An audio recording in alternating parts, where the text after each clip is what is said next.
cher Laurent, mesdames et messieurs, je suis très heureux de pouvoir intervenir devant vous ce soir, même si je regrette de ne pouvoir être avec vous physiquement.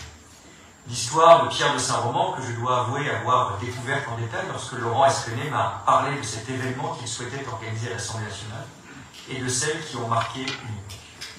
Par son audace, sa témérité, mais aussi par sa fin tragique. Elle a en effet tous des mythes qui ont donné à l'aviation en général, mais en particulier à l'aviation française, ses lettres de noblesse, son esprit d'engagement. L'histoire aura, c'est vrai, surtout retenu d'autres grands noms aujourd'hui dans l'aviation, comme Charles Lindbergh ou bien sûr Antoine de Saint-Exupéry, qui continuent à nous fasciner à juste titre.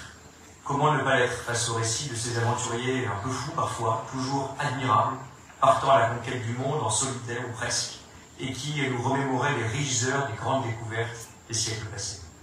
L'initiative de votre association permet de ne pas nous faire oublier qu'au-delà de ces très grandes figures, de nombreux autres pionniers, moins connus, ont eux aussi accompli des exploits pour nous tous. Celui de Pierre de Saint-Roman qui a traversé l'Atlantique Sud de Saint-Louis du Sénégal aux côtes brésiliennes, et de cela, ces grandes figures qui ont fait rêver des milliers d'enfants et d'adultes à travers le monde, et qui ont aidé ainsi à tisser des liens entre les continents et les peuples, car c'est aussi cela, l'histoire de notre aviation. Je suis donc heureux que le colloque de ce soir aide à mieux connaître la période très riche qui a été celle de la conquête de l'air, qui a marqué le siècle dernier et a contribué à façonner l'autre, et sans doute bien au-delà.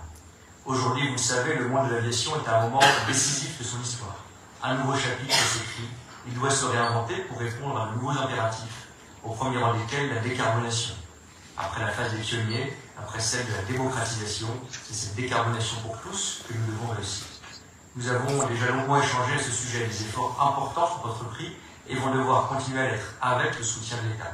C'est en effet ma priorité concernant ce secteur. Cette révolution qui a commencé, qui a été engagée par le secteur, en est à ses premiers pas, même un peu au-delà. Mais elle doit et elle va s'accélérer très rapidement dans les prochaines années. L'avion du futur sera décarboné ou ne sera pas.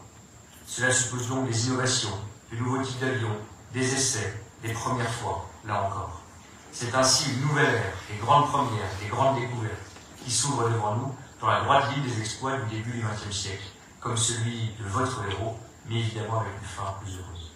Je forme dès lors le vœu que nous puissions voir bientôt le premier vol en avion bas carbone, puis zéro carbone, la première traversée de l'Atlantique, le premier tour du monde en avion zéro émission. C'est dans cette perspective que nous travaillons tous dès à présent, avec cet esprit de conquête et de rêve, et nous comptons sur les pionniers d'aujourd'hui qui sauront réenchanter durablement l'aviation. Je vous remercie.